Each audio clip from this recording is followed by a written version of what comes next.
Assalamualaikum warahmatullahi wabarakatuh. Alhamdulillahirabbil alamin. Alhamdulillahillazi ahyana ba'dama amatana wa ilaihin nusyur. Asyhadu an la ilaha illallah wahdahu la syarikalah wa asyhadu anna Muhammadan abduhu wa rasuluh. Allahumma shalli ala Muhammad wa ala ali Muhammad amma ba'd. Bapak-bapak, Ibu-ibu rahimakumullah, jamaah beta yang insyaallah dirahmati oleh Allah Subhanahu wa taala. Sebagaimana biasa, marilah kita ucapkan puji dan syukur kepada Allah karena kita masih diberi waktu oleh Allah, diberi kesempatan oleh Allah untuk memahami perintahnya. Ya, kita masih diberi waktu oleh Allah untuk menghirup nafas pagi hari ini. Itu syukur kita yang pertama gitu. Masih diberi kesempatan.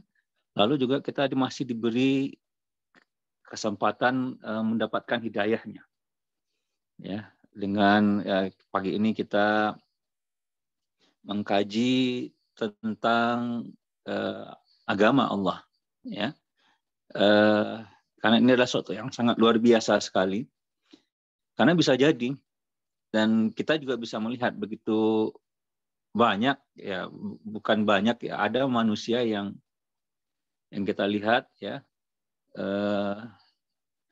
dia itu tidak mempersiapkan dirinya untuk bertemu dengan Allah, ya, menganggap hidup ini mungkin akan panjang ya, umurnya masih muda, lalu satu hari sakit besoknya sudah meninggal.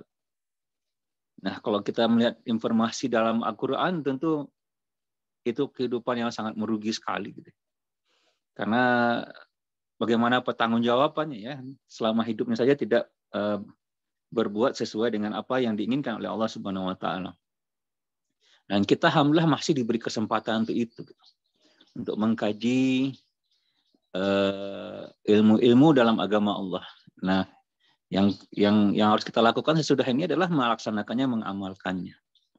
Kemudian tidak lupa salawat dan salam kita sampaikan kepada Allah untuk junjungan semesta alam, yaitu Nabi besar Muhammad sallallahu alaihi wasallam dengan lafaz Allahumma shalli ala Muhammad wa ala ali Muhammad.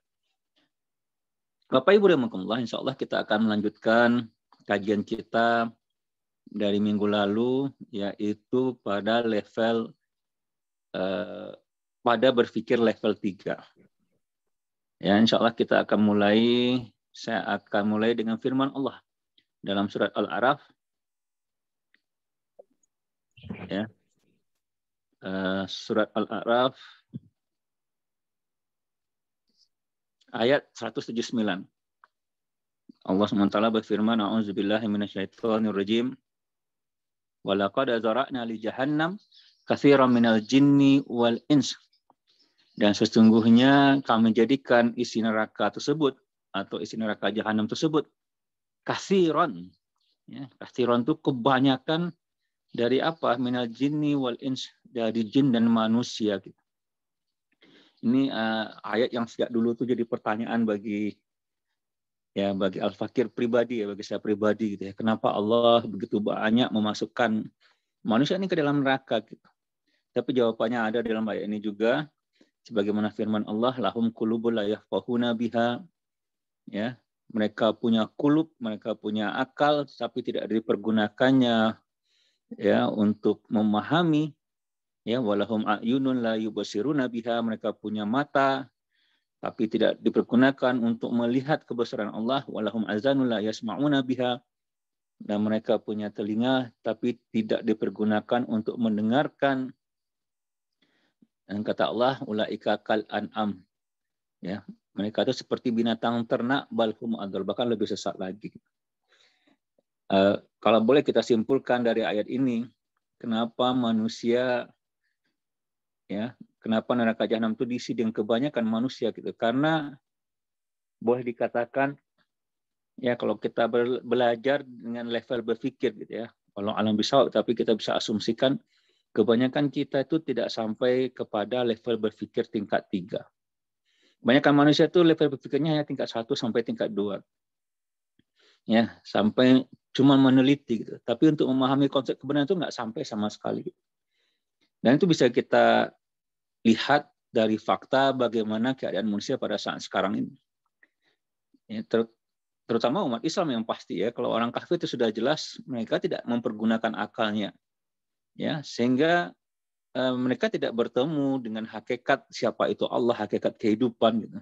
Bahkan yang mana kita sudah belajar tentang akal ya minggu lalu itu, bahwasanya yang namanya akal tersebut harus adanya fakta dan adanya penginderaan kan, ya, itu berasumsi ya, atau mengatakan berkhayal, membuat suatu teori lalu mengambil kesimpulan begitu saja. Nah, itu tidak mempergunakan akal namanya. Itu namanya berangan-angan. Nah, kalau boleh kita simpulkan, kenyataannya memang ya kebanyakan manusia, kebanyakan kita tuh nggak sampai kepada level berpikir tingkat 3. Kalau memang ya sampai, kalau banyak manusia yang sampai kepada level berpikir tingkat 3, mungkin umat Islam itu tidak ya akan sibuk dengan mempersiapkan akhiratnya. Akan bersungguh-sungguh dia untuk mempersiapkan akhiratnya. Ya, agama ini pasti akan dibela. Ya, akan dibela dengan sungguh-sungguh. Ya. Tapi yang membela sedikit. Ya. Ya, yang berdiam diri banyak. Jadi karena apa? Karena memang tidak sampai kepada level 3, tingkat 3. Yaitu memahami konsep kebenaran gitu. Nah, maka kalau kita lihat firman Allah ini wajar gitu. Kalau Allah menyatakan neraka jahanam itu kebanyakan dari jin dan manusia, karena apa? Karena tidak mempergunakan akalnya pada semestinya gitu. Nah, Bapak Ibu rahimakumullah ya. Yang namanya level berpikir tingkat 3 ini, kalau boleh kami simpulkan, itu adalah ulil albab ya. Sebagaimana difirmankan Allah dalam surah Al Imran ayat 190 dan 191, Allah SWT berfirman, A'udzubillahi minasyaitonirrajim, Inna fi khalqis samawati wal ard wa ikhtilafil laili wan nahar la ayatil ulil albab. Ya, bahwasanya ya penciptaan langit dan bumi, bergantinya malam dan siang adalah tanda-tanda bagi orang yang berakal, yaitu ulil albab. Siapa itu ulil albab? Alladzina yadhkurunallaha qiyaman wa qu'udan wa 'ala junubihim. Ini orangnya itu dia mengingat Allah, ya, mengingat Allah sambil berdiri, duduk, dan dalam keadaan berbaring. Bahwasanya dia mempunyai yang disebut dengan idrak, kesadaran hubungan dengan Allah dalam setiap keadaan. Lalu dia apa? Wa yatafakkur. Ya. Tafakkur itu berpikirnya itu berkali-kali. Ya, tentang hakikat penciptaan, ya, penciptaan alam semesta ya. Ya, wa yatafakkur wa yatafakkaruna fi khalqis samawati wal ard. Ya. Tentang penciptaan langit dan bumi, jadi alam semesta. Sehingga dia sampai pada satu kesimpulan, Rabbana ma khalaqta hadza batila subhanaka faqina azabannar. Ya, kesimpulannya bahwasanya ya dia tuh berdoa bahwasanya ya peliharalah kami dari siksa neraka. Masya Allah. Ini benar-benar ini nih kesimpulannya yang luar biasa. Nah,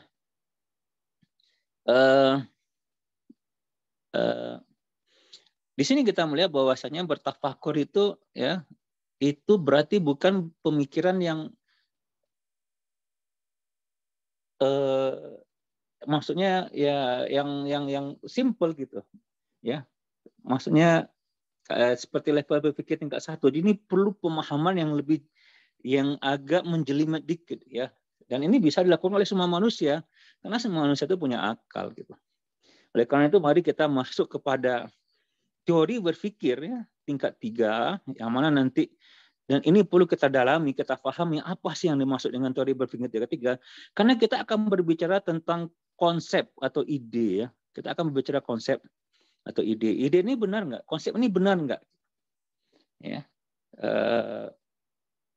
Ya, benarnya itu bagaimana seharusnya? Dari mana kita mengambil kebenaran sebenarnya? Ini pertanyaan yang harus bisa kita menjawab. Karena pada saat sekarang ini nih, tidak sedikit manusia gitu yang mendapatkan pemahaman ide-ide gitu, tapi karena tidak mengerti cara berpikir yang benar, ya akhirnya mereka itu tersesat ya, mengambil sebuah pemahaman atau konsep yang salah gitu ya, karena tadi cara berpikir ini tadi yang tidak punya. lebih-lebih berpikir sederhana yang diikuti dengan hawa nafsu manusia, yaitu hawa nafsu manusia tersebut adalah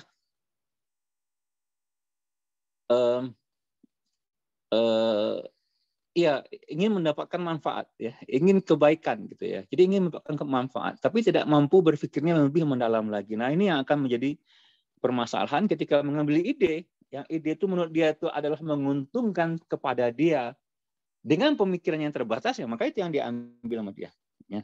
Nah, makanya perlu kita memahami teori berpikir tingkat 3. Ya, tapi sebelum kita masuk, mari kita review kembali ya pemecahan akidah satu, ya maksudnya teori berpikir tingkat 3 ini nanti akan masuk kepada pemecahan akidah 1. Nanti kita akan langsung masuk kepada pemecahan akidah. Karena dia kalau berhubungan dengan konsep, ya itu kita harus mengetahui ya siapa yang berhak menentukan benar atau salah. Nah, ya siapa yang berhak menentukan benar atau salah. Ya, jadi itu akan kita masuk nanti insya Allah. Baik, ya kita review yang kemarin bahwasanya teori berpikir tingkat 1 dan tingkat 2 kita sudah pelajari. Ya, kalau yang pertama itu ketika manusia ingin mengetahui kebenaran dari fakta-fakta yang dapat langsung diindra. Kalau dan inilah kebenaran yang langsung gitu ya. Kalau ada informasi, ya ada informasi, ada fakta yang terindra, ya. Lalu ada indra ini adalah akal ya. Lalu ada informasi sebelumnya atau maklumat sabiqat. Apabila ada fakta yang terindra, ada informasi, itu cocok dia atau sejalan antara fakta yang diindra ketika diindra oleh otak ya terhadap informasi yang diberikan, maka itu disebut dengan pemikiran tingkat 1 ya.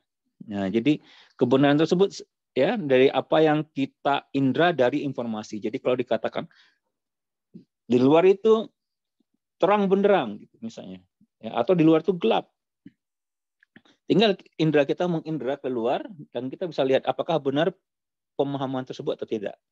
Jadi kalau kita bisa melihat langsung itu adalah level berpikir tingkat 1. Ya, dan inilah yang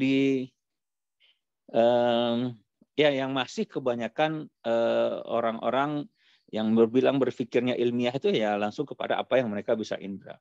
Kemudian level berpikir tingkat 2 itu lebih meneliti lebih dalam lagi ya. Ini terhadap fakta-fakta yang tidak bisa langsung terindra.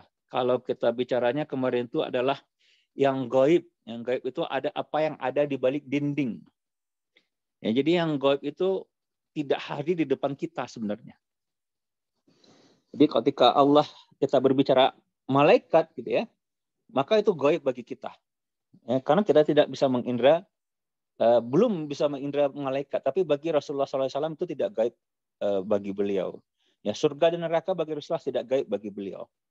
Ya, nanti surga dan neraka bahkan menjelang meninggal pun malaikat itu nggak akan gaib bagi kita. Ya. Nah, jadi gaib itu bukan berarti tidak ada gitu. Jadi pemahaman gaib kalau bagi kita ini adalah mungkin alam supranatural kan. Tapi gaib tersebut adalah belum terindra. Ya, dia tidak hadir di depan kita. Karena gaib tersebut lawan katanya adalah hadir. Ya. Ya, maka ini sudah kita pelajari ya, berpikir tidak langsung. Ya, jadi berpikir tingkat 2 ini ya para saintis kayak gitu juga, berpikir tidak langsung dia. Ya, ada dalil ya. Jadi landasan itu ada dalil ya. Ada dalil yang mana dijadikan sebagai landasan berpikir. Jadi ada dalilnya terlebih dahulu. Jadi jangan kita mengambil sesuatu kesimpulan tanpa ada dalilnya. Ini baru berpikir tingkat 2. Ada referensinya ya. Nah referensinya tersebut ya kemungkinan itu ada 3 kemarin kan. Yang pertama tersebut adalah yang pasti benar, ya, yang wajib akli, kemudian yang jais akli, ya mungkin benar mungkin salah. Yang lalu yang ketiga tersebut pasti salah ya atau mustahil akli. Mustahil akli. Nah, ini teori berpikir tingkat 2. Ya. Nah, ini biasanya kita pakai kepada sesuatu yang ada di balik dinding, atau sesuatu yang terjadi pada masa lampau, atau sesuatu yang akan yang terjadi di masa yang akan datang. Nah, sekarang kita akan masuk kepada teori berpikir tingkat 3, ya. Ya, ini pemikiran tentang kebenaran abstrak. Maksudnya tentang konsep, tentang ide, tentang aliran, tentang perbuatan gitu. Ini benar atau salah. Nah, ini kan perlu kita memahami lebih jauh ide itu benar atau salah, tidak semata-mata dari perasaan kita saja. Harus kita memahami cara berpikirnya, itu yang paling penting. Cara berpikirnya itu yang paling penting. Ya. Nah, ini kalau kita paham, maka kita akan mempunyai yang disebut dengan berpikir mendasar atau berpikir jernih.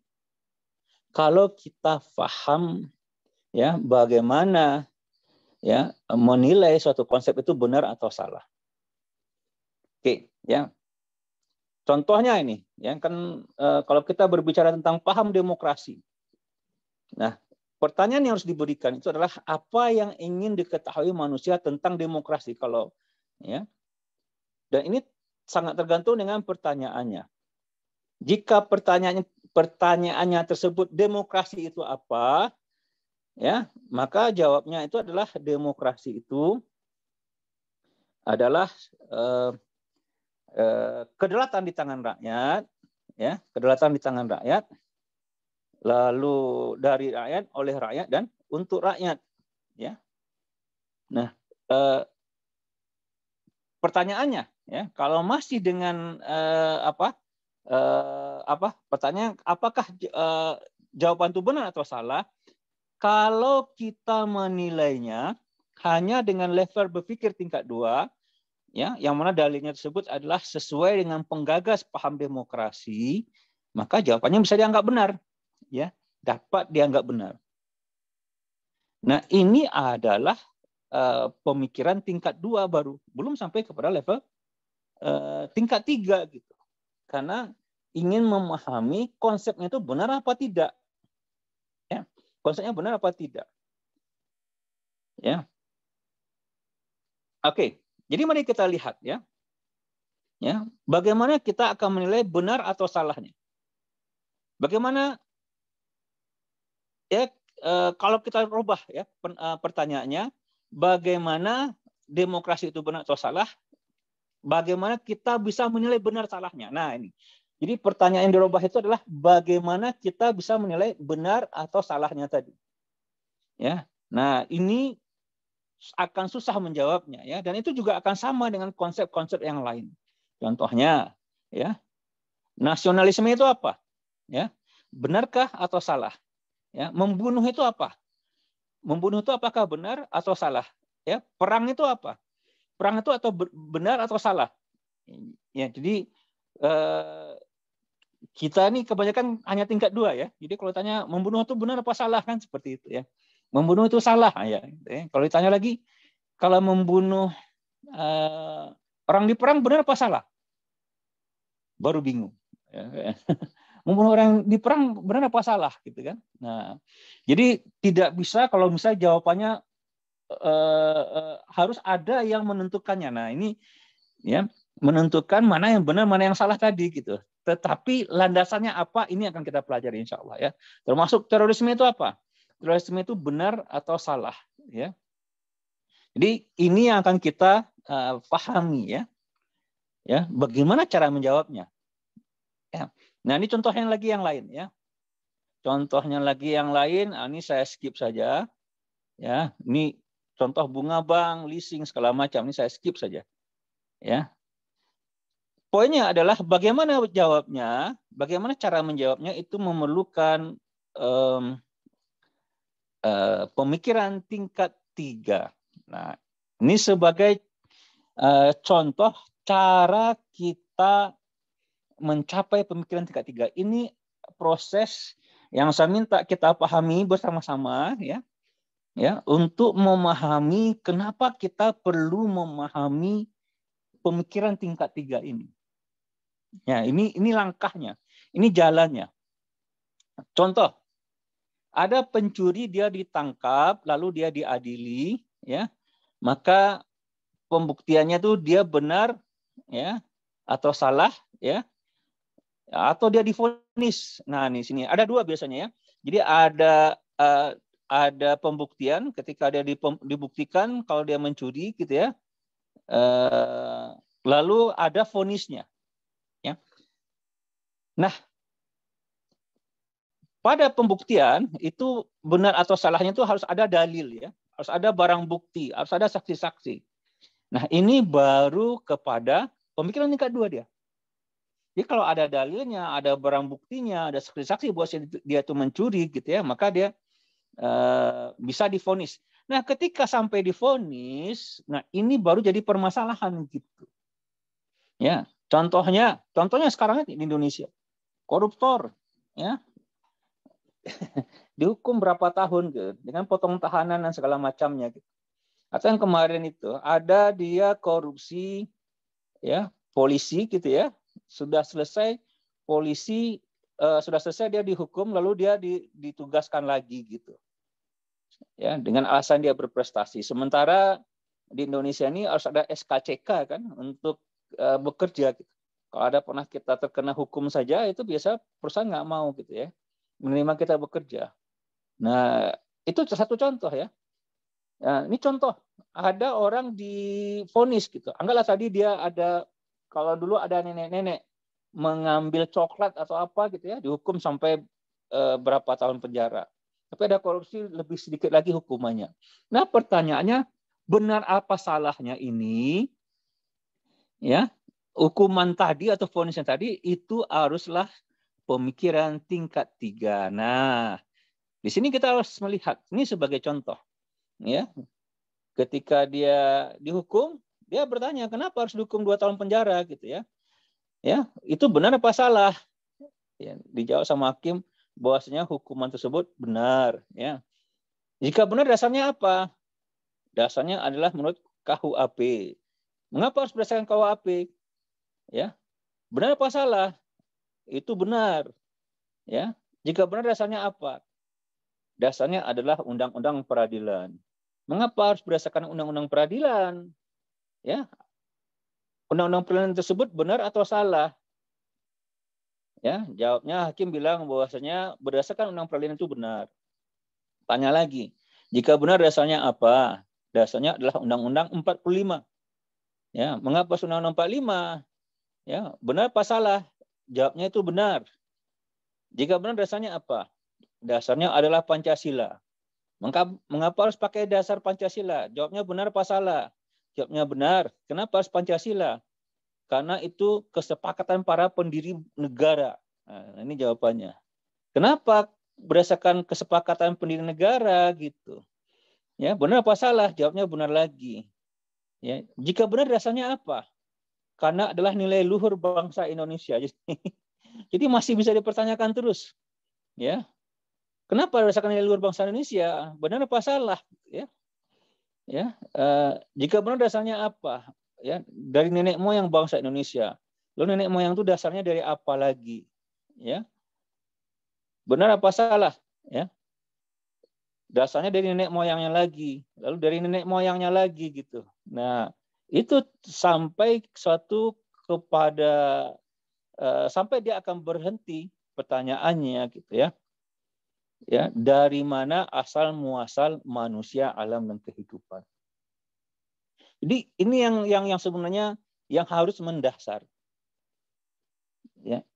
Jadi kalau kemarin kita ribut misalkan, oh ini sudah kesepakatan, misalnya kesepakatan orang-orang terdahulu. Nah, ya, jadi maka kalau dalam Islam itu ya apa yang dikatakan oleh orang tua, apa budaya kita itu sebut tidak harus diikuti. Pertanyaan, kalau kesepakatan orang-orang terdahulu, ya, kita ini atau kesepakatan seluruh bangsa. kesepakatan seluruh bangsa kita ini mungkin tidak pernah sepakat dengan apa yang pernah disampaikan oleh orang tua kita zaman dahulu. Karena zaman sudah berbeda misalnya. Tapi kalau memang ini dasarnya, maka ya pertanyaannya itu akan berhenti pada pertanyaan dari mana asal manusia, alam, dan kehidupan. Kan dari nenek moyang sampai nenek moyang sampai Nabi Adam. Nabi Adam dari mana datangnya? Maka ini harus dijawab.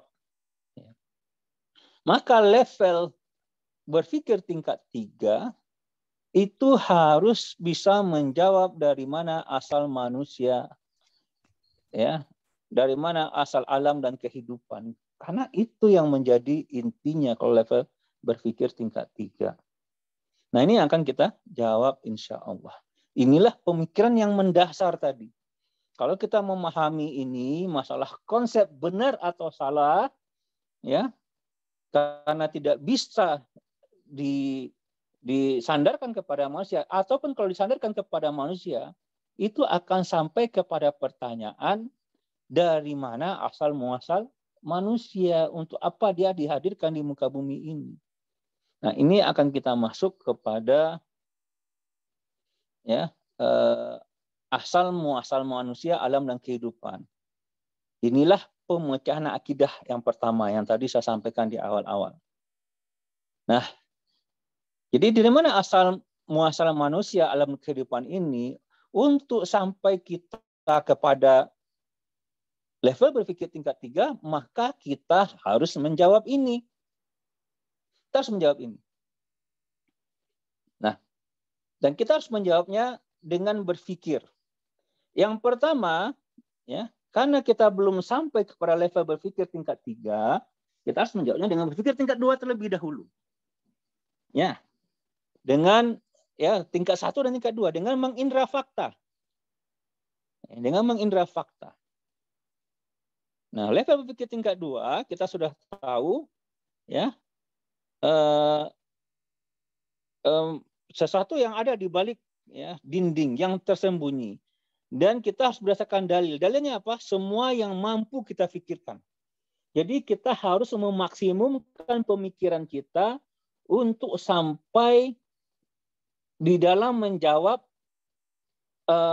masalah akidah yang pertama tadi, yaitu dari mana asal muasal manusia, alam, dan kehidupan ini.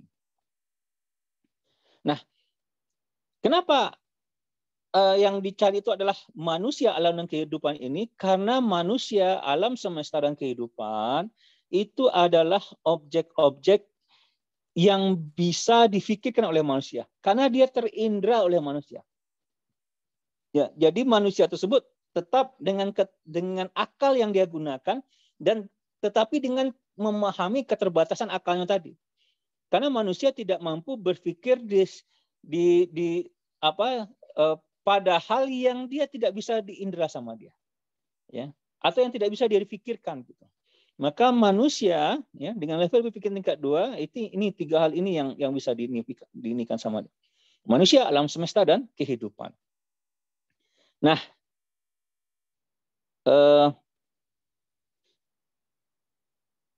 dalam berpikir tentang manusia, alam semesta, dan kehidupan, karena kita akan melihat ya, karena akan kita analisa gitu ya, maka ya apa yang pasti benar ya di antara manusia, alam semesta, dan kehidupan.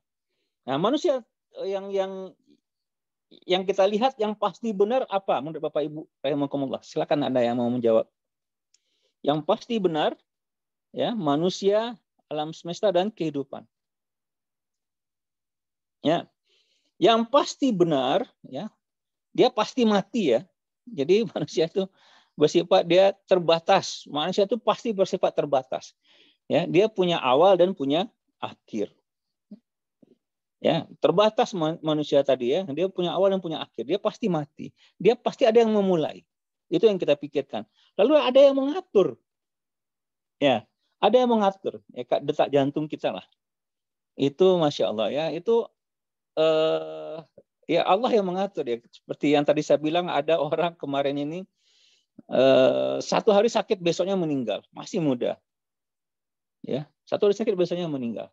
Nah, itu Allah yang mengatur gitu. Kita tidak bisa menyuruhnya. Ada yang mengatur.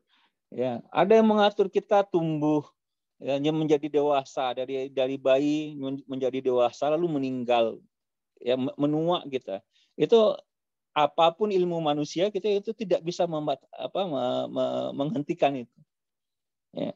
Jadi atau misalkan kayak misalkan ya bulu-buluan dan rambut lah ya. Ada yang panjang ya, ada yang pendeknya panjangnya nggak sama gitu ya, kan kayak alis mata dengan rambut itu kan sama ya. Maksudnya ya walaupun dibedakan ini buluan ini rambut tapi sama-sama itu. Yang rambut bisa pertama panjang, yang alis mata kan panjangnya segitu-gitu aja. Paling panjang-panjang dikit gitu ya. Kemudian apa? Terpaksa. Ini sifat manusia yang pasti. Dipaksa manusia, dipaksa hadir ke muka bumi ini. Ya, dipaksa tidak bisa terbang. Ya. Lalu apa? Lemah. Ya, lemah dia. Punya keterbatasan yang banyak tadi ya, karena dia terbatas dia pasti lemah dia. Ya. Tergantung kepada banyak hal ya.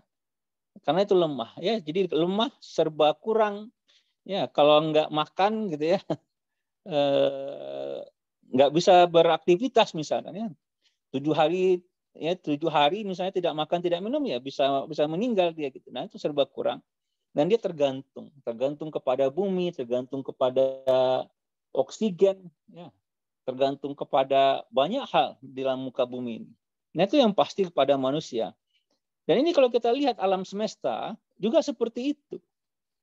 Ya, yang ada alam semesta ini adalah kumpulan benda angkasa yang bersifat pasti ya. Yang pasti bersifat terbatas gitu ya. Teratur, terpaksa, lemah, ya, dan bergantung. Ya. Nah, itulah alam semesta. Begitu juga dengan kehidupan. Kehidupan kita ini yang namanya hidup, ya, kehidupan kita kah atau anak kita kah atau binatang yang lain, tumbuh-tumbuhan, itu bersifat individual, ya, dan dia terbatas, teratur, terpaksa, lemah, serba kurang dan bergantung kepada segala sesuatunya. Nah, inilah yang kita lihat yang diindra oleh manusia, ya.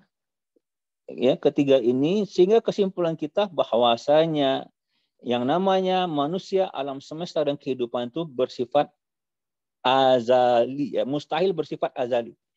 Azali ini tidak berawal dan tidak berakhir. Ya. Ya, makanya Allahu Azza wa Jalla, dia tidak berawal dan tidak berakhir. Jadi mustahil dia bersifat azali. Karena apa tadi? Dia terbatas, lemah, segala macam. Ya, ini mustahil dia bersifat azali. Nah, apa yang bisa kita lihat dari berpikir kita dengan memaksimumkan berpikir kita pada level tingkat 2, ya sama kayak minggu lalu tuh kita berpikir tentang roda ban gitu ya. Apa yang paling pasti dari sana? Nah, itu berpikir kita ya tingkat 2 ya. Walaupun ada dalil, yang pasti ada yang membekasi. Nah, di sini kita tadi melihat bahwasanya alam semesta manusia dan kehidupan tersebut dia mustahil bersifat azali, maka kesimpulannya ya pasti ada penciptanya. Ya, pasti ada penciptaan. Pasti ada yang memulainya. Ya, pasti ada yang mulai yang disebut dengan al-khaliq, ya, al-khaliq ya. Kalau yang diciptakan namanya makhluk. Nah, jadi pasti ada yang menciptanya. Nah, di sini kita masuk masih pada taraf berpikir level tingkat 2, ya. Ketika kita sudah mendapatkan kesimpulan tadi dari menganalisa ya alam semesta, manusia dan kehidupan, ya, maka kita bisa akan menganalisa tentang sifat pencipta. Karena ini penting. Ya. Nah, sifat pencipta itu ada 3. Jadi sama kalau level tingkat 2 itu kan ada 3 ya. Ya, tadi pasti salah, ya. Ya, mungkin benar, mungkin salah, pasti benar.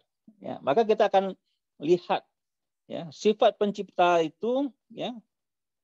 Kalau kita berpikir ada yang menciptakannya, ya, ada yang menciptakan dirinya sendiri, lalu dia bersifat azali, tidak berawal dan tidak berakhir. Maka kalau kita lihat dari tiga ini, ya, kita analisa, ya, maka kalau ada yang mengatakan sifat pencipta tadi yang ini yang menciptakan alam semesta, manusia dan kehidupan tersebut, ada yang menciptakan, maka itu adalah mustahil. Kenapa? Karena kalau dia ada yang menciptakan, berarti dia bukan sebagai pencipta. Dia sebagai makhluk. Ya, dia diciptakan punya awal. Berarti dia lemah, Bapak Ibu rahimakumullah. Jadi kalau ada Tuhan yang diciptakan, berarti Tuhan itu lemah, bukan Tuhan sebenarnya. Ya. Nah, kita lihat kemungkinan yang kedua. Dia menciptakan dirinya sendiri. Ya. Nah, ini menciptakan diri sendiri, ini namanya mustahil akli. Ya, jadi maksudnya dia tidak ada, lo diciptakan dirinya sendiri gitu ya. Secara akal itu tidak masuk akal gitu ya. Ya. Jadi dia meniadakan dirinya dulu, lalu dia menciptakan dirinya sendiri gitu. Ya.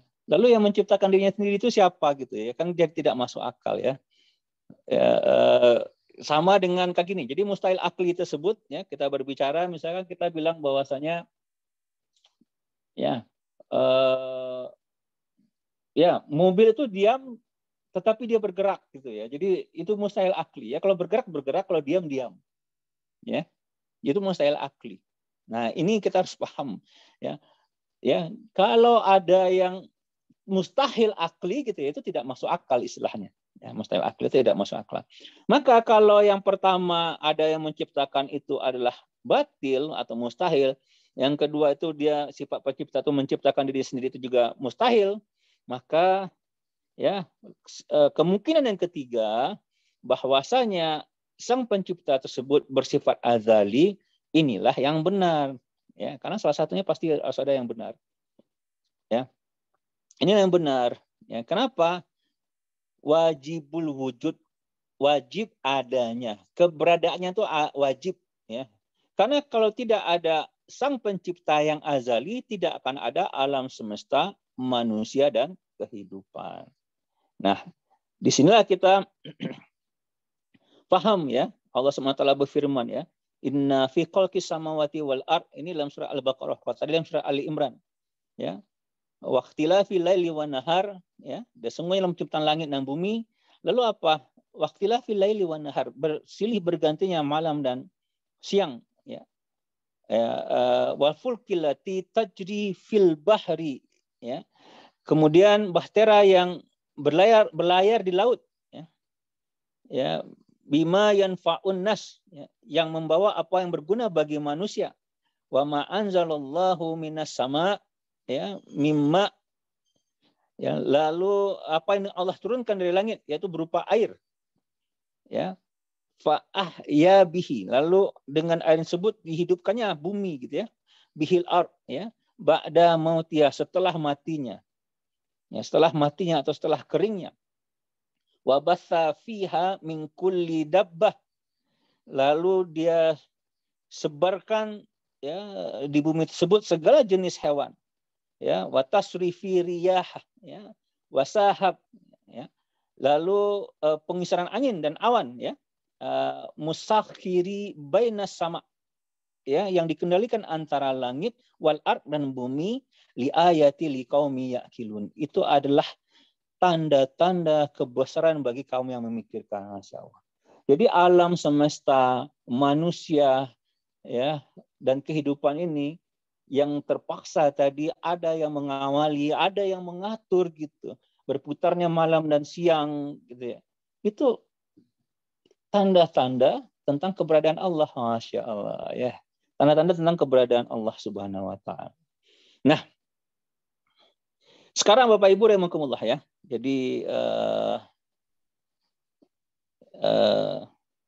sampai sini ya bisa paham ya apa yang disampaikan tentang, baru kita sampai kepada pemecahan akidah yang pertama. Ya. Karena masih ini untuk memahami konsep itu benar atau salah. Ya. memahami bahwasanya tadi kita berbicara tentang suatu konsep, ya, maka dia akan ujung-ujungnya sampai kepada hakikat penciptaan. Penciptaan alam semesta, manusia, dan kehidupan. Dari mana asal muasal semua itu? Karena kalau kita berbicara konsep itu benar atau salah. Ya. Nah, sampai sini ada pertanyaan, silakan. Karena ada pertanyaan-pertanyaan yang sebenarnya untuk mengetes kita ini paham nggak teori berpikir level 1, level 2, dan level 3. Karena kalau tidak ya itu yang terjadi ya. Ada informasi-informasi yang salah, kita bisa tersesat nanti. Ada pertanyaan, silakan.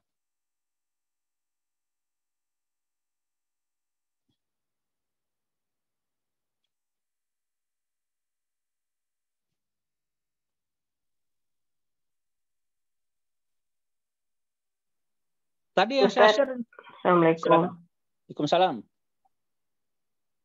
Ustaz, kan sempat beberapa waktu yang lalu ada seorang lah yang yaitu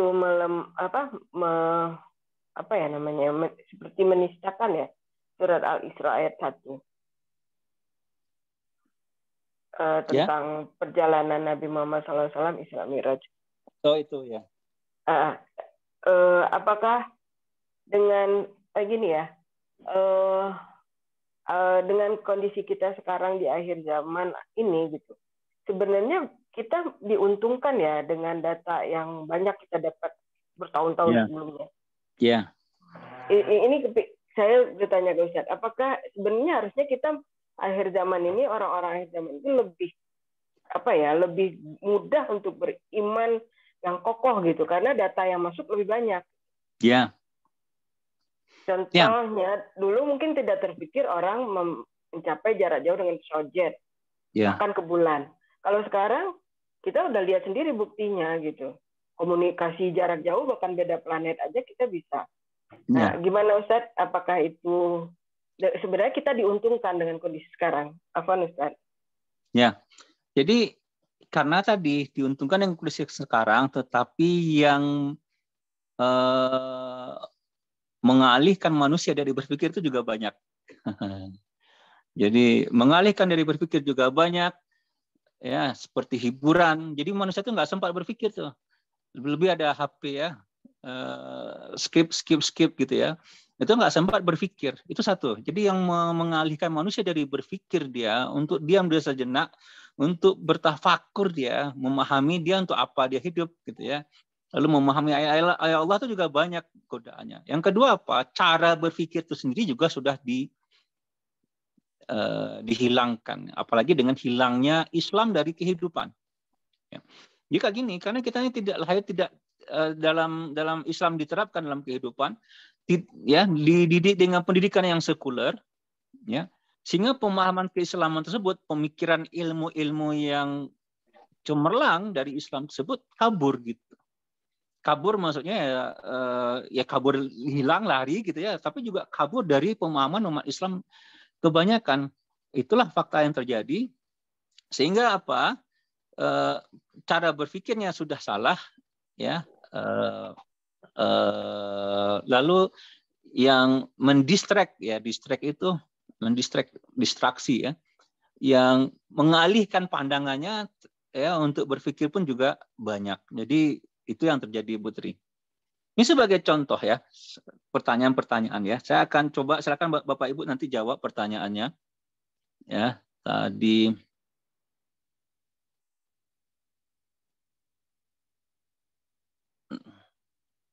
ya, pertanyaan ini kita akan coba jawab.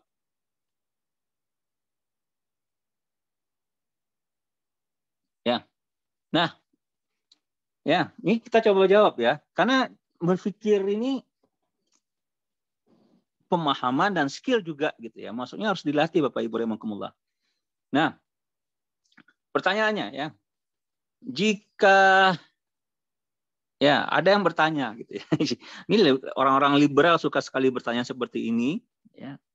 Karena memang untuk mengalihkan manusia tadi dari pemikiran yang benar ya. Lebih orang-orang filsafat ya. Liberal dan filsafat. Jika Tuhan Maha Kuasa, mampukah Tuhan menciptakan batu yang sangat besar sekali sehingga Tuhan tidak mampu mengangkatnya? Gimana nih jawabannya Bapak Ibu rahimakumullah?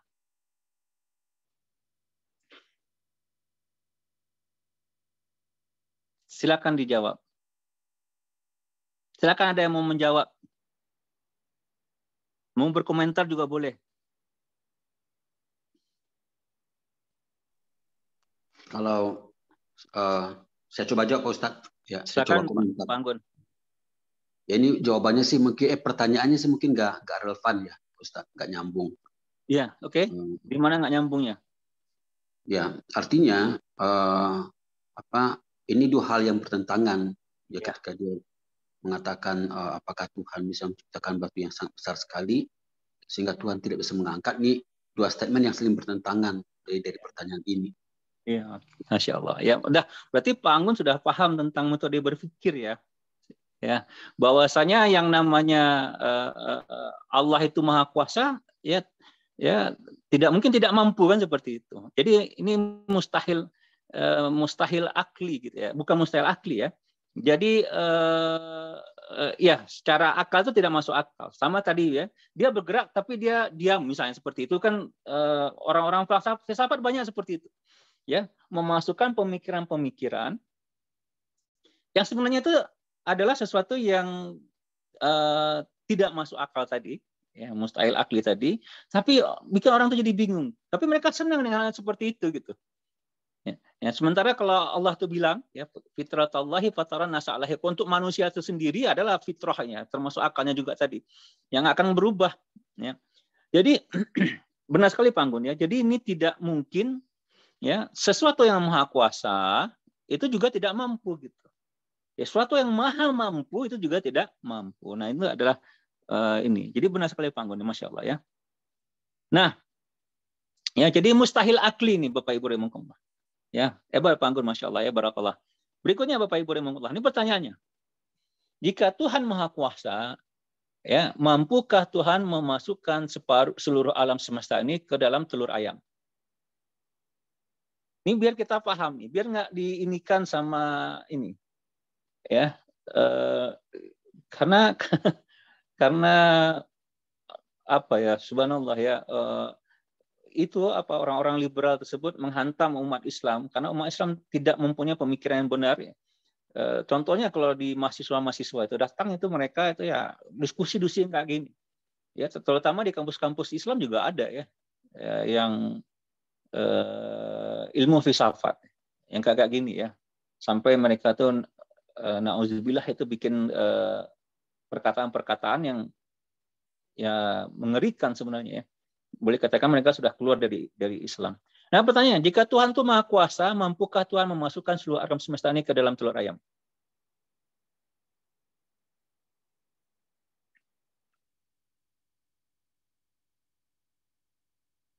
Ada pertanyaan Bapak Ibu rahimakumullah? Ada yang bisa jawab nggak? Pak Anggun lagi juga boleh, Pak Anggun. Ya, kalau ya mungkin mirip dengan yang pertama, Pak Ustadz. Ya. Oke. Yang lain? Silakan Bu. Ya. Oke, Pak Ustadz. Ini pertanyaannya luar biasa aneh dan ya gini. Kalau Tuhan Maha Kuasa apapun kan semuanya bisa dia lakukan. Cuman iseng banget kalau Tuhan itu memasukkan sesuatu ke apa ini pekerjaan yang bukanlah hanya yang Maha Kuasa yang seperti ini gini. Jadi artinya pertanyaan-pertanyaan seperti ini memang arahnya memang menyesatkan ini ya Ustadz. Ya memang untuk agar ini pertanyaan filsafat Bapak Ibu rahimakumullah. Iya. Ya. Nah, gunanya kita belajar berpikir ini sehingga kita bisa membatasi cara berpikir sehingga tidak tersesat. Ya. Ya, tidak tersesat karena nanti ini penting sekali. Nanti kita akan sampaikan kepada pemecahan akidah. Sehingga nanti kita akan sampai kepada kebenaran konsep. Nah, ini yang paling yang harus kita pahami tadi. Sehingga jawaban-jawaban tadi yang orang di sidang tadi bisa dijawab tahu kita mana yang harus kita ambil gitu. Ya. Nah, jadi kalau jawaban Ibu gimana tadi? Tadi sebenarnya Ibu sudah jawab tadi tuh. Iya. Jadi kalau misalnya emang Tuhan itu Maha Kuasa, apapun kan bisa ya lakukan Ustaz. Cuma kalau yang seperti ini kayaknya membalik-balikan makanya iseng satu yang Maha Kuasa diisengin gitu ya Ustaz ya. Emang iya cara berpikirnya seperti itu. Tapi biar kita paham ya. Nah, ini Bapak Ibu rahimakumullah, biar kita nggak lama-lama, sudah sampai jam 7 ya. Sudah jam 7 malah. Bagi Allah ini sangat nomor 1 dengan nomor 2 berbeda Pak Anggun. Kalau nomor 1 tadi benar sekali Pak Anggun tersebut adalah suatu yang ya tidak mungkin gitu ya. Maha Kuasa dengan tidak mampu itu tidak mungkin. Yang kedua, itu bisa saja gitu karena bagi Allah segala sesuatu itu bisa ya. Ya, kun fayakun bagi Allah jadi. Ya, jadi ini sifatnya jaiz. Ya, bukan mustahil, jaiz bagi Allah. Jadi boleh. Mungkin aja Allah kalau Allah mau gitu kan. Dimasukkan seluruh alam semesta ini ke dalam telur ayam itu buat Allah bisa, tapi ini bukan sesuatu yang perlu kita bahas ya. Nah, yang berikutnya ya, yang ini dari orang-orang Nasrani ya. Jika Tuhan Maha Kuasa, mampukah Tuhan menciptakan Tuhan? Terakhir nih. Ini kita insya Allah hampir selesai nih Bapak Ibu dan Ini sekedar latihan ya. Karena untuk masih ada untuk level 3 itu masih nyambung. Gak bisa selesai hari ini. Nomor 3, ada yang mau jawab?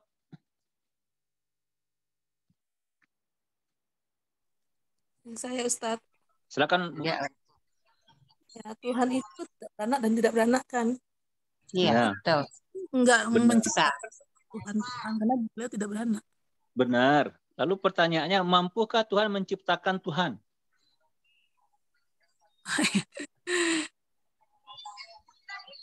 Kalau kita orang Islam pasti bilang kayak gitu. Ya, Tuhan itu beranak dan tidak diperanakan.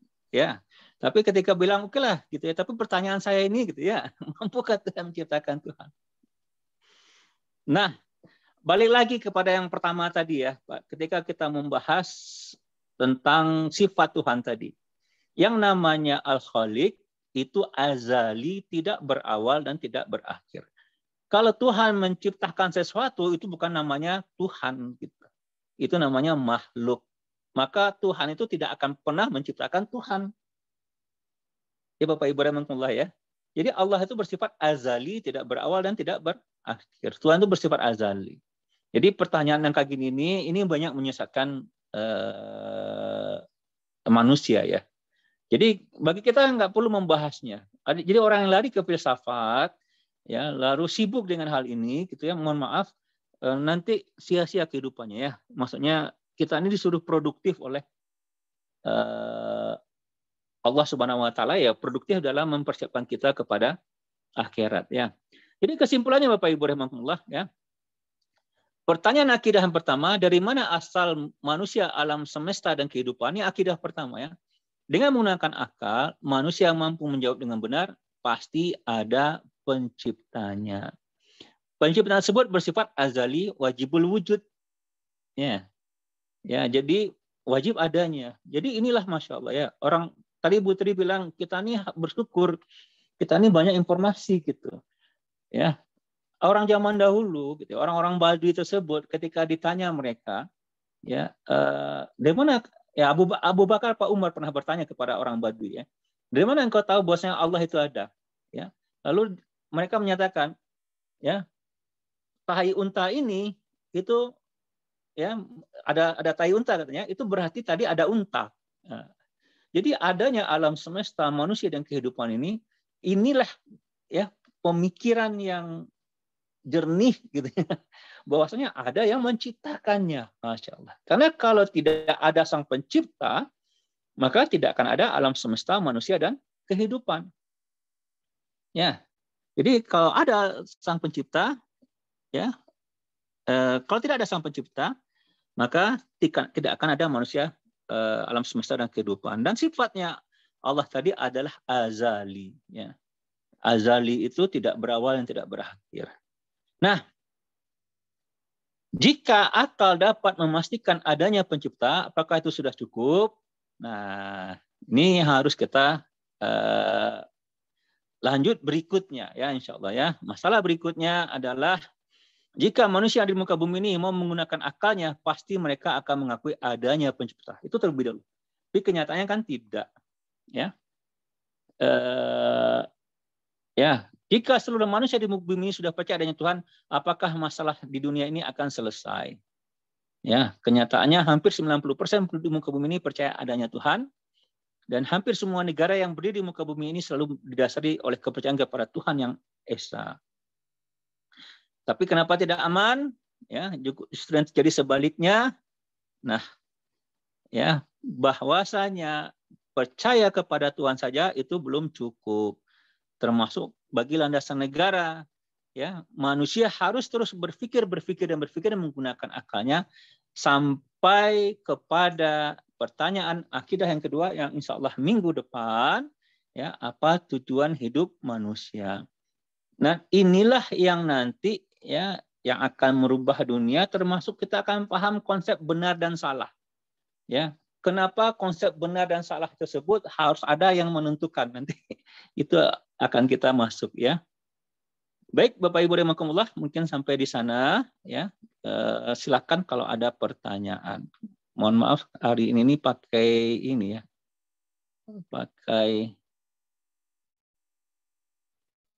Silakan ada pertanyaan, silakan Bapak Ibu pakai HP. Masih ada waktu sedikit lagi bagi siapa yang mau bertanya.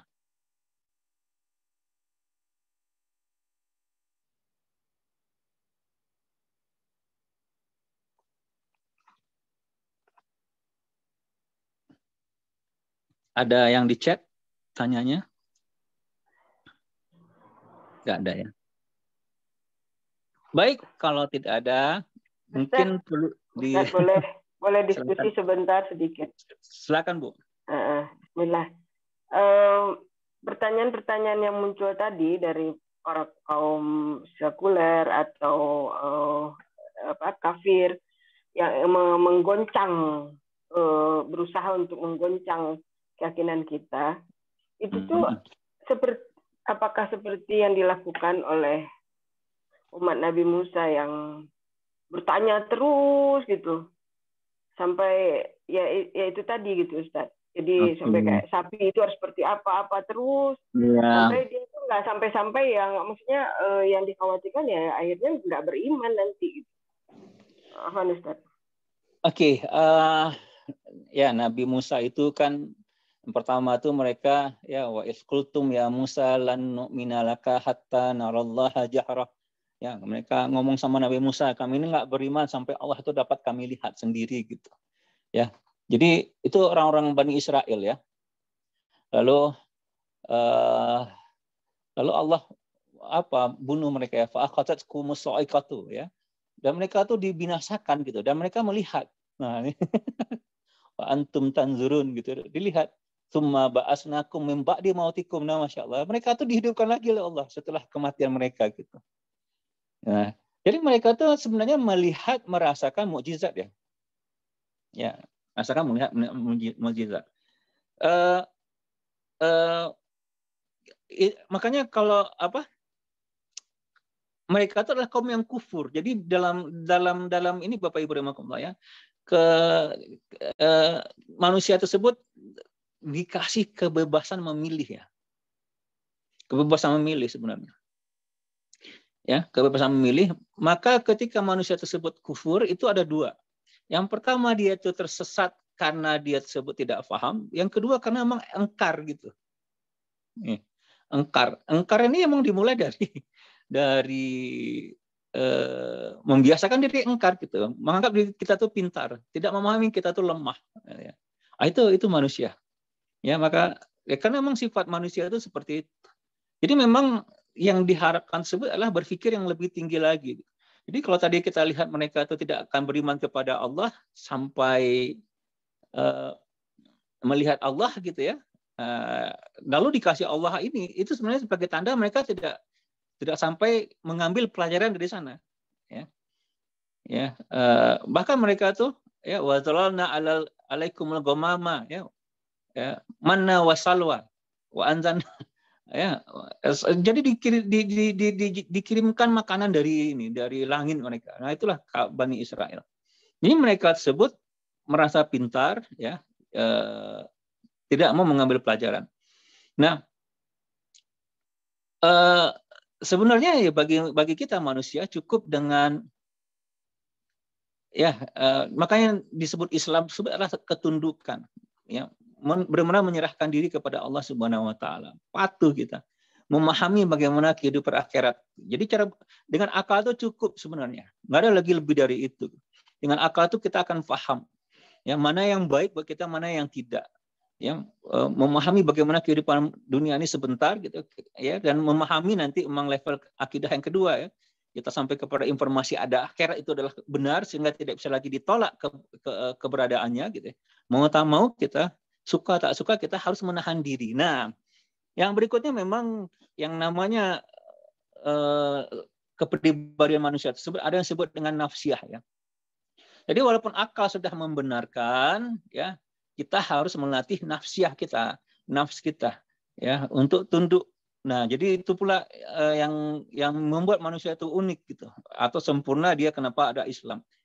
Ya, ketundukannya tersebut harus dilatih, tidak bisa hanya dengan akal semata saja gitu. Maka dengan puasa biasa taat gitu ya. Makanya memang kadang-kadang nafs tersebut ya akan tunduk kalau kita mendapatkan tekanan, mendapatkan masalah gitu. Nah, sebenarnya ya bagi yang lebih pintar, lebih cerdas gitu ya, dengan akalnya dia akan mampu menundukkan nafsnya. Tapi nafs tersebut memang harus dilatih ya dengan puasa, dengan taat gitu ya, dengan takut dengan dosa. Ya, sebagaimana dulu kalau para ulama dahulu tersebut ya ketika mereka menulis kitab, jadi saya pernah baca ininya. Mereka tuh kalau malas gitu ya, mereka sengaja bakar tangannya ke lilin gitu ya, ke lentera yang mereka punya. Dia merasakan bagaimana panasnya api neraka. Karena memang itu bisa diindra. Nah, seperti itu akal melatih nafs. Jadi pertanyaan-pertanyaan tadi, ya itu memang sengaja banyak diinikan pada saat sekarang. Kalau Bapak Ibu lihat sosmed, ya di Twitter itu, nauzubillah mengerikan itu kita. Dan bagi umat kebanyakan karena tidak paham akidah Islam itu sangat berbahaya sekali. Makanya kita perlu berdakwah, ya mendakwahkan Islam ini dan cara berpikir yang benar sehingga kita sampai kepada berpegang teguh kepada akidah yang benar. Mungkin itu saja Bu Tri yang bisa dijawab. Ya, jadi kalau orang-orang Yahudi tersebut ya itu engkar mereka. Ya. Dalam Al-Fatihah kan itu para ulama menjelaskan ini ya. Jadi ada orang-orang yang tersesat dan ada orang-orang yang engkar ya. Yahudi dan Nasrani ya, Ustaz. Ya, Yahudi dan Nasrani. Ya. Ustaz, masih satu lagi diskusi. Kan waktu awal-awal Ustaz bilang bahwa manusia itu fitrahnya itu ingin untung. Ya. Nah, terus kepikir sama saya kan hadis Nabi SAW, kalau nggak salah ya, takut saya salah, ridho Allah itu ridho dari orang tua. Nah, kita gitu ya berusaha untuk berbakti kepada orang tua agar mendapat ridhonya, karena Nabi menyebutkan hadisnya seperti itu agar kita dapat ridho Allah, itu wajar dan itu gimana Ustaz? Jadi ridho Allah, ridho orang tua itu maksudnya gini, orang tua tuh ridho mereka sesuai dengan ridho Allah gitu. Itu terlebih dahulu ya. Jadi kalau ada orang tua itu anaknya pacaran, ridho dia anaknya pacaran itu bukan ridho Allah ya. Jangan salah ini gitu. Termasuk kita betul, juga maksudnya into that track ya Ustaz ya. Maksudnya maksud saya gini. Apakah boleh gitu ya, kita pastilah ridho orang tua yang sesuai dengan ridho Allah gitu ya. Tapi ya maksudnya dengan tujuan kita maksudnya berbakti kepada orang tua karena ingin mencapai surganya Allah gitu loh, agar ingin dapat ridhonya Allah. Itu apakah itu fitrah kita gitu Ustaz? Afwan. Jadi berbicara tentang menjaga orang tua ini satu sesi lagi nanti Bu Tri insyaallah kalau mau ya. Jadi menjaga orang tua itu sangat-sangatlah berat sekali. Makanya menjaga orang tua tersebut para ulama menyebutnya sunnah, tidak wajib ya. Ya, disediakan pintu surga bagi yang mau gitu. Ya, pintu surga bagi yang mau. Jadi kalau kita pahami ininya. Nah, kewajibannya bagi si anak ya. Maksudnya kayak gini. Jadi orang tua itu tidak boleh mewajibkan anaknya untuk menjaga dia gitu. Ya. kasih tahu aja gitu. Kalau kamu mau surga, tolong jaga aku gitu, istilahnya seperti itu. Faktanya tidak banyak anak-anak yang mau menjaga orang tuanya gitu. Itu yang terjadi ya. Tidak banyak anak-anak yang mau menjaga orang tuanya karena memang berat ya, harus mendedikasikan waktu kita buat kedua orang tua. Jadi kayak gini, manusia tuh pengen untung ya, pengen ego, dan karena egonya itulah yang akan mengantarkannya ke surga. Kalau kita memahami fitrahnya manusia ya, karena egonya tersebut yang akan mengantarkannya ke surga ya, lalu dia berusaha untuk berbuat apa-apa yang akan mengantarkan dirinya ke surga. Jadi memang ya, wa fi zalika falyatanafasil mutanafisun, kata Allah ya. Yang demikian tersebut ketika Allah menggambarkan surga gitu, kita berlomba-lomba gitu. Jadi kalau ada ibu kita atau apa kita itu, kalau anak-anak yang paham seperti itu ya, dia akan berlomba-lomba untuk ini. Bahkan pernah kita dengar ya di Arab atau di mana itu, mereka sampai ke pengadilan siapa yang akan menjaga ibunya gitu. Masya Allah ya, luar biasa ya. Tapi kalau di dunia lain itu kan ini ya, saya pernah dulu ada teman ya, kebetulan teman di SMA 2 tuh ngadu dia. Soalnya dia anak paling bungsu ya, kakak-kakaknya tuh nggak mau peduli gitu, terpaksa dia sendiri yang jaga ibunya. Ya, kebaikan buat dia gitu, walaupun tuh berat sekali rasanya buat dia. Jadi memang tergantung kepada akidah ya, atau pemahaman atau keimanan dari masing-masing orang gitu. Jadi kata Allah kayak gini. Ya, wa asa an takrahu syai'a wa huwa khairul lakum wa asa an tuhibbu syai'a wa huwa syarrul lakum. Ya, bisa jadi sesuatu itu yang kamu pandang buruk tapi itu baik bagi kamu, sesuatu yang baik itu buruk bagi kamu ya. Wallahu a'lamu wa antum la ta'lamun ya. Allah lebih mengetahui dan kalian itu tidak mengetahui, kata Allah. Jadi kayak gini. Dalam Al-Qur'an itu ada perintah-perintah yang berat. Ya, dan Allah tahu itu manusia gitu. Contohnya jihad, menjaga kedua orang tua. Kalau sholat itu senang, ya. Sholat itu senang, gitu ya. Nah, itu yang dibilang oleh Allah tadi, gitu. Itu berhubungan dengan jihad, ya. Bahwasanya itu bisa kita menganggapnya jelek, kan? Kan ada orang mau menjaga orang tua, waktunya habis, ya. Biayanya habis segala macam. Tapi kata Allah, itu bisa jadi baik buat kamu nanti di akhirat. Nah, Allah yang lebih tahu gitu, mana yang terbaik buat kita. Ya, jadi memang kalau saya lihat menjaga orang tua tersebut secara fitrah nggak manusia itu tergantung tadi akidahnya tadi. Ya, secara fitrah kalau dia memahaminya kepada akhirat, maka dia akan berlomba-lomba menjaga kedua orang tuanya, ya. Berbakti kepada orang tuanya, tapi kalau dia hanya memahami dunia saja, mungkin dia akan berlepas diri, karena memang itu adalah satu pengorbanan yang harus dia lakukan. Walau alam bisa betul mudah bisa menjawab maksudnya. Ya, Ustaz, alhamdulillah sudah terjawab, alhamdulillah. Mohon maaf dengan segala kekurangan. Bapak Ibu rahimakumullah, saya nggak tahu jam berapa sekarang. Kalau ada pertanyaan satu lagi, silakan kiri Allah. Kalau nggak ada, terima kasih banyak sudah hadir di kajian kita pada pagi hari ini. Mudah-mudahan tetap terus, karena kita akan masih berbicara tentang akidah yang kedua. Pemecahkan akidah yang kedua, yang nanti kita akan berbicara masalah benar dan salah. Itu dari mana kita harus mengambilnya. Nah, ini perlu diskusi nanti. Ya, ada khair, khair wasyar, ya, baik dan buruk. Ya kan, baik dan buruk, benar salah itu dari mana? Bagaimana menilai konsep benar dan salah?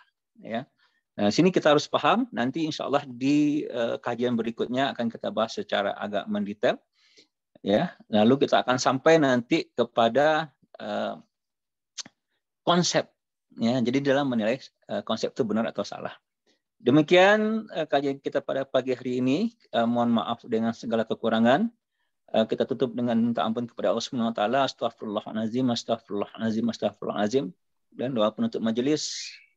Subhanaka Allahumma wa bihamdika asyhadu an la ilaha illa anta astaghfiruka wa atubu ilaik. Assalamualaikum warahmatullahi wabarakatuh. Waalaikumsalam. Terima kasih Pak Ustadz. Sama-sama Bapak Ibu. Ya, jazakallah khair Ustadz. Sehat-sehat. Barakallahu fiikum. Assalamualaikum. Waalaikumsalam.